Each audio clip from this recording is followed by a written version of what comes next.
Esta es la serie internacional de Tiempo de Mercadeo. La semana pasada hablábamos con Noel Capon sobre lo que ha sido la evolución del marketing en el mundo. En esta oportunidad vamos a continuar con él, hablando sobre las estructuras mercadológicas. Esto lo haremos dentro de unos segundos. Ya regresamos. Hey Noel, welcome back to my program. Delighted to be here again. Thank you. We were talking last week about segmentation, and we were talking about the difficulties nowadays because of many things that have to be taken into account when segmenting a market. Right. What else can we say about it? Just, I think that it's absolutely critical that you do a good job of segmentation, that the techniques of segmentation are evolving.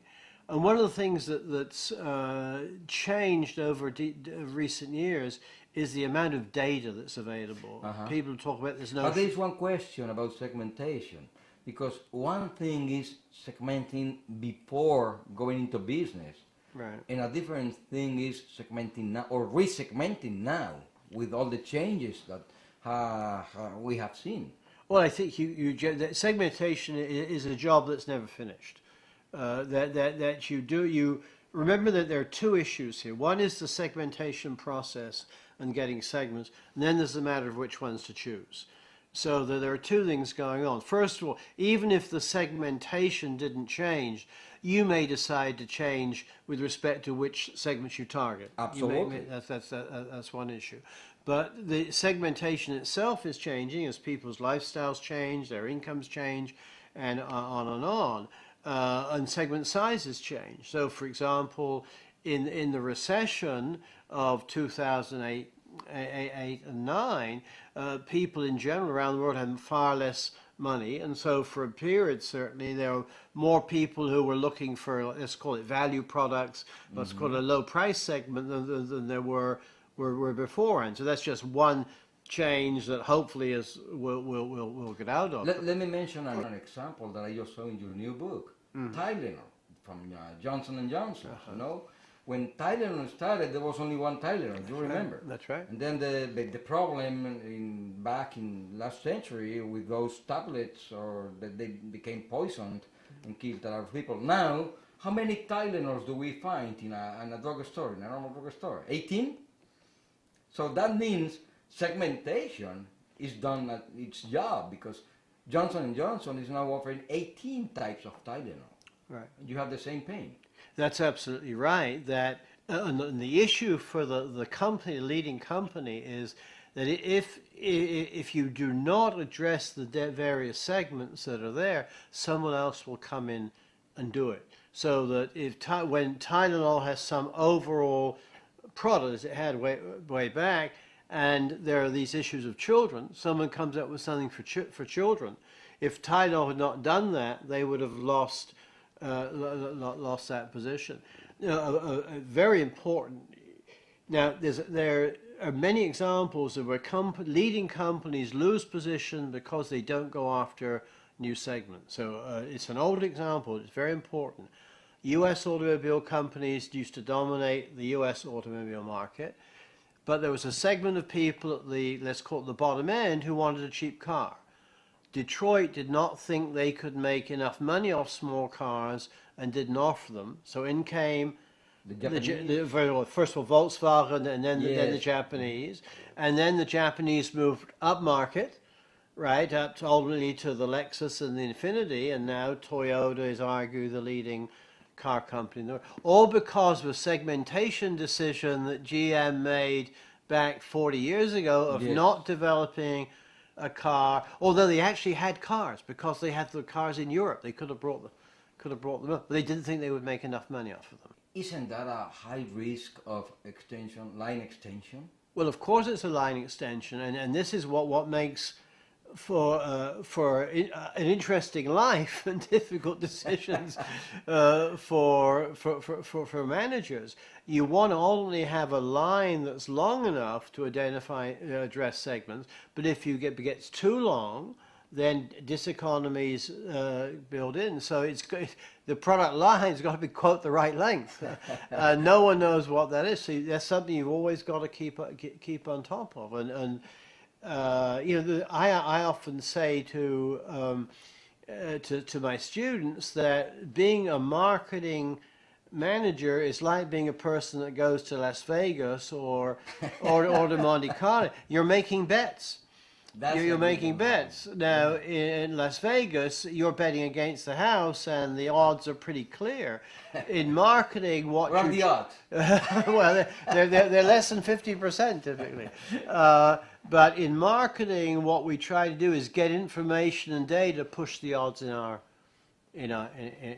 favor. So you're absolutely right. The broad issue of balance is an absolutely critical one. Let's go to the third imperative.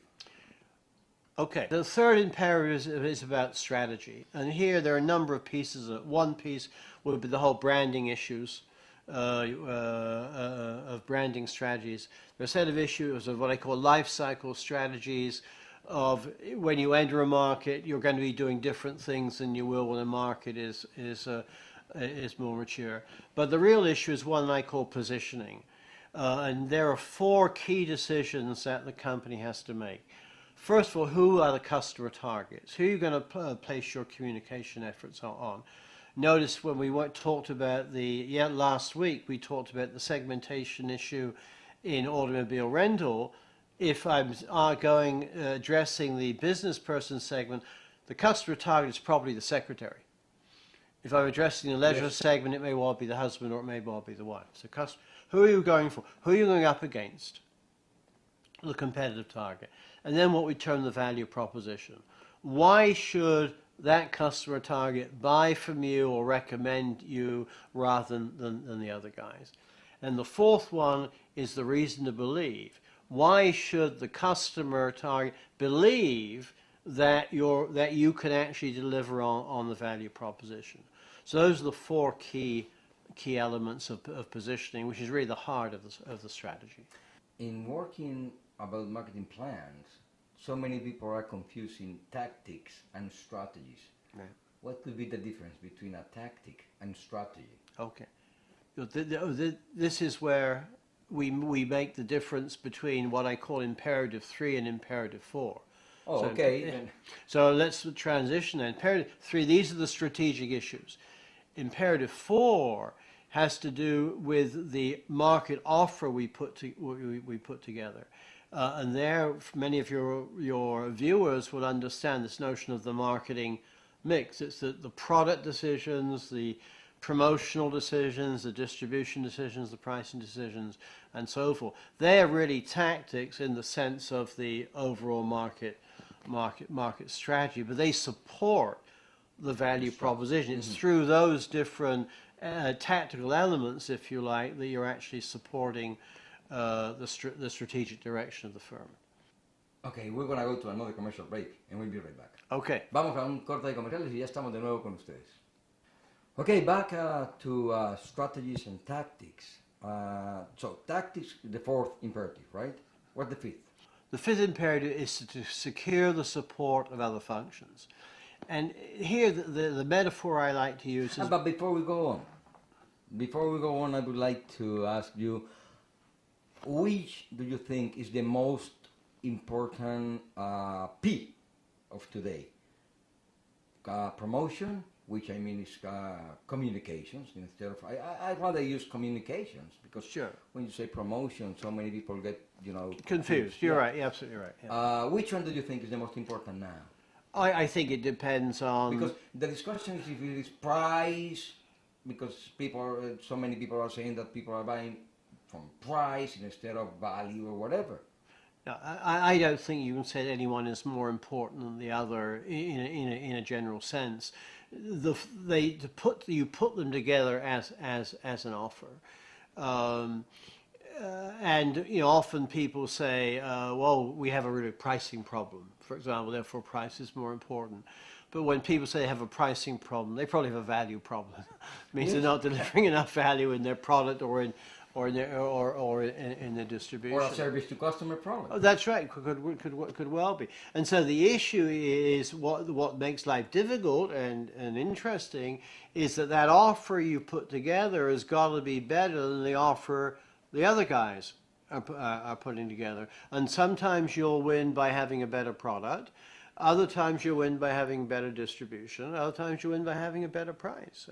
The iPad, quote, wins because, let's argue, because it has a better product. Certainly doesn't have a better price. It's a very, very expensive piece of electronics.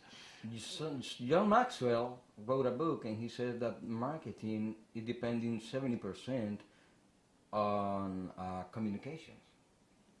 What do you think about No, I I think communicates. No, well, yeah, that's right. So you certainly look at the Mac, look at the iPad, and there's some communication. If you look at the package, if you look at the way, the brand, the color, the size, the price, like he says, everything communicates, but don't connect. Yeah, I wouldn't disagree with that, 'cause everything I think then comes together in what the brand is. So that's sort of getting back to the brand. And certainly one of the things Steve Jobs was focused on was the design and the way the package looked and the way all the products looked. And so they were therefore communicating something about those products and about Apple. So I wouldn't disagree with everything communicates. I don't think that makes communication the most important, most important element. Okay, then back to the fifth imperative, which you were saying. So that's the issue of securing the support of other functions. Because effectively, I like to use the metaphor of an architect or builder. If you hire a builder to build a house, the builder will build a house. But it may not be that great a house. So you need an architect to design the house and then have the builder build it. And I think that's the marketing, in a sense, is the architect. So marketing doesn't actually produce a lot of value. Yes. It's the other parts of the organization produce the value. So marketing has, although we think of marketing as a major external role in figuring out what's going on with customers, competitors, it also has a critical internal role. Very important. And very absolutely critical in bringing together all the parts of the organization behind what marketing thinks should be is the way to address the market. If the organization says, marketing says, hey, look, this is what we need for customers, and the organization says we can't do it, marketing's job is to be an evangelist, to work at that, to make sure. That's sort of one piece of it. The other piece of it is to make sure everything's done appropriately and at the right time. There are also timing issues here, for example.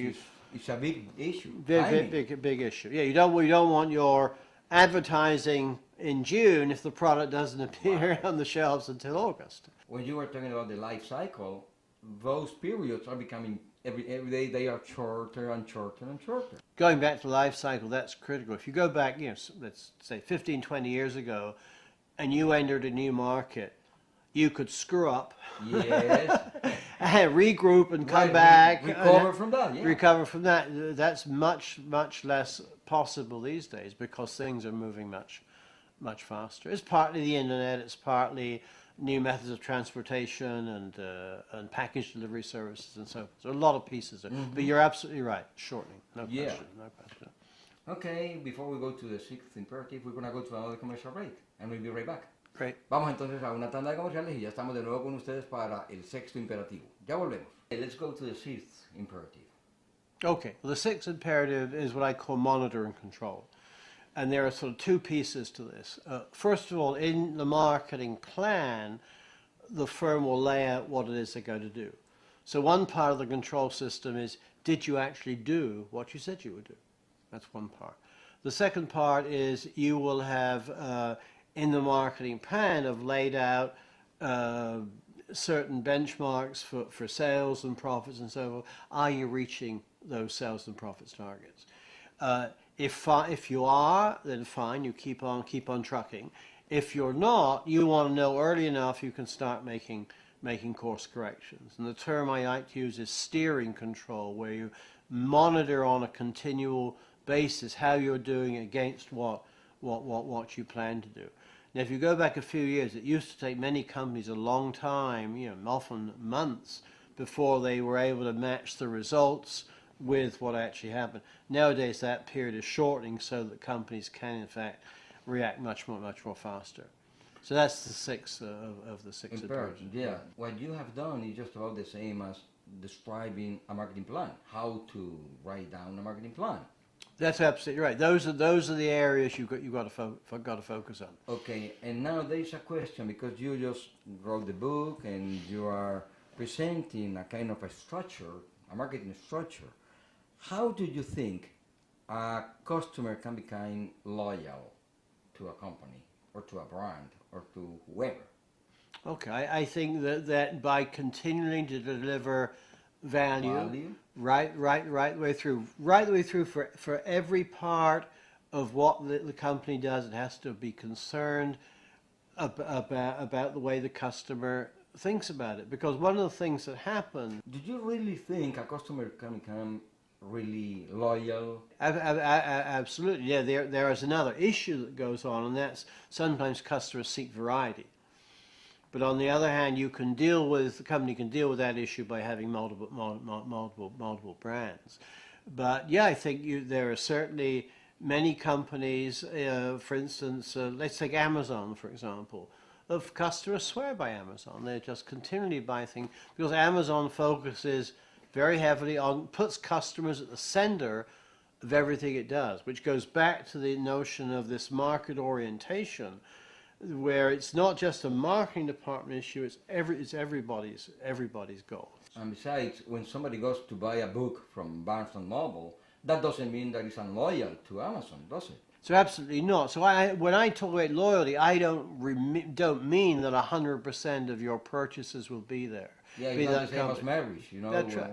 You be unloyal in your marriage with your. Well, that's a bit of a different. That's a different issue.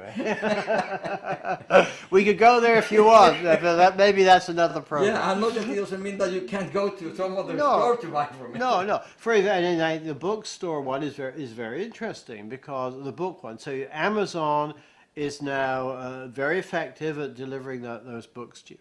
But if, for example, I want to go out with my wife for an evening, I might well decide to go to a Barnes & Noble store because we enjoy looking through the shelves. Mm-hmm. And furthermore, there's a Starbucks coffee in a cup of coffee. Yes. And if I, by the way, I had children, maybe on a Saturday morning, there's a clown there reading books to the children. So there's a different set of values that Barnes & Noble is offering in their stores to the ones that Amazon you can't get from Amazon. You can't get from Amazon. And maybe at some points in time, I prefer that set of values than the other set of values. Yeah, absolutely right. So loyalty is becoming an issue now because of the competition that we have in the market, and you think it is possible, which is, I agree.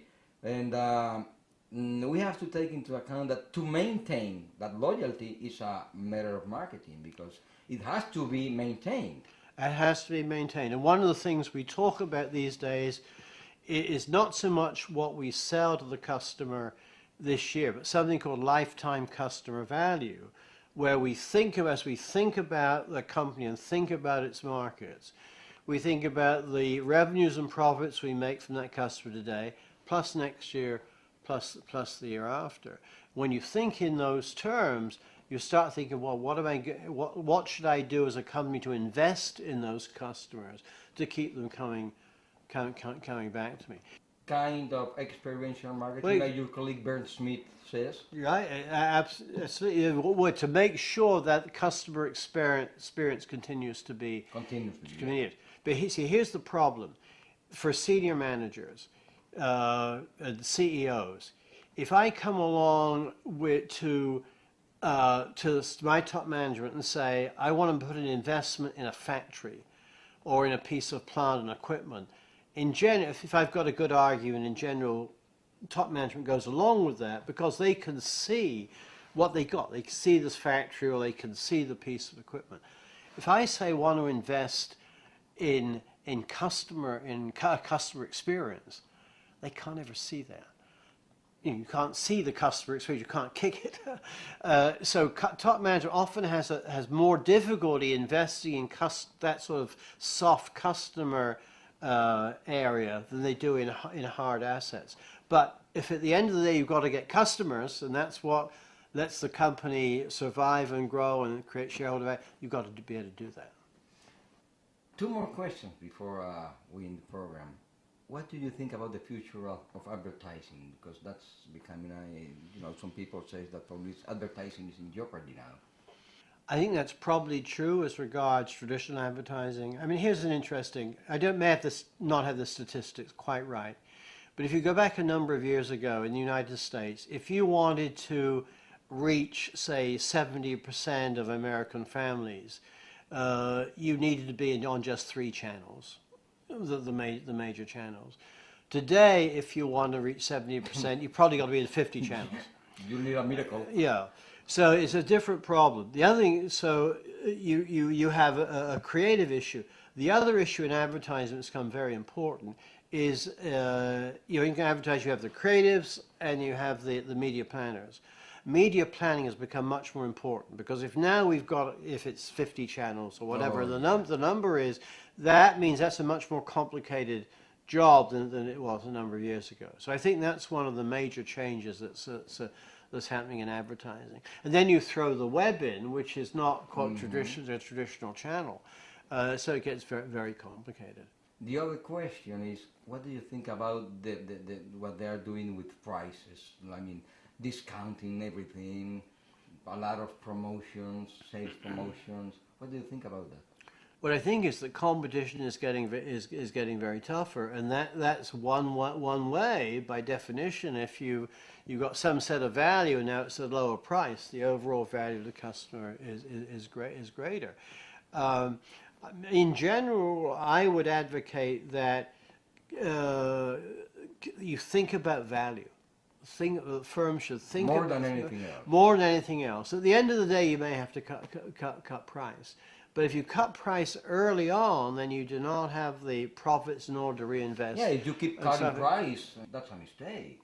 I think so. I mean, at the end of the day, you may have to cut price, but I think you've got to put the major effort on what value can I offer customers. And it could be in lots of different areas, as we discussed. Could be better product, could be better service, could be better delivery, and so forth. Certainly, people are paying a lot of money for lots of products because the value is there. And that's the way I would like to think the companies, in fact, sort of spend their time thinking about. Okay, to close the program, to end the program, one advice to Colombian marketers. Know your customers, know your competitors, and deliver better value to your customers than your competitors deliver. With one condition. Value is not an everlasting thing. I mean, it has to be adjusted. And that's continue to do that, and that's got to change over time. Okay, well, Noel, bad, too sad, time is up. But I thank you very much because I know that your opinions and what you have said is going to be of great help to all the Colombian marketers. And for that, I thank you very much. Thank you very much. Bueno, se nos acabó el tiempo. Lástima porque con Noel Capon podemos estar mucho rato. Para que sigan con nuestra serie internacional, los invitamos a que estén pendientes de nuestro programa la próxima semana. Muchas gracias y una feliz noche.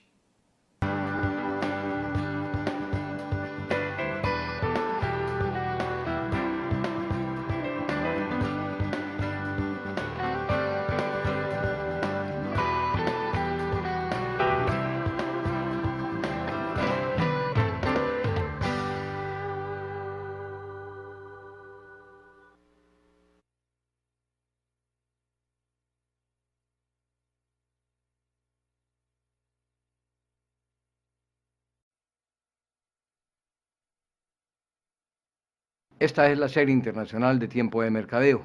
La semana pasada hablábamos con Noel Capon sobre lo que ha sido la evolución del marketing en el mundo. En esta oportunidad vamos a continuar con él, hablando sobre las estructuras mercadológicas. Esto lo haremos dentro de unos segundos. Ya regresamos. Hey Noel, welcome back to my program. Delighted to be here again. Thank you. We were talking last week about segmentation, and we were talking about the difficulties nowadays because of many things that have to be taken into account in segmenting a market. Right. What else can we say about it? Just, I think that it's absolutely critical that you do a good job of segmentation, that the techniques of segmentation are evolving. And one of the things that's changed over recent years is the amount of data that's available. People talk about there's no... But there's one question about segmentation, because one thing is segmenting before going into business, Right. And a different thing is segmenting now or resegmenting now with all the changes that we have seen. Well, I think the recession of 2008, 8 and 9, people in general around the world had far less money, and so for a period certainly there were more people who were looking for, let's call it value products, let's call it a low price segment than there were before, and so that's just one change that hopefully we'll get out of. Let me mention an example that I just saw in your new book, Tylenol from Johnson & Johnson. You know, when Tylenol started, there was only one Tylenol. Do you remember? That's right. And then the problem back in last century with those segmentation is a job that's never finished. That you remember that there are two issues here. One is the segmentation process and getting segments, and then there's the matter of which ones to choose. So there are two things going on. First of all, even if the segmentation didn't change, you may decide to change with respect to which segments you target. Absolutely. That's one issue. But the segmentation itself is changing as people's lifestyles change, their incomes change, and on and on. And segment sizes change. So, for example, in the tablets or that they became poisoned and killed a lot of people. Now, how many Tylenols do we find in a drugstore, in a normal drugstore? 18? So that means segmentation is done at its job, because Johnson & Johnson is now offering 18 types of Tylenol. Right. You have the same pain. That's absolutely right. That and the issue for the company, leading company, is that if you do not address the various segments that are there, someone else will come in and do it. So that when Tylenol has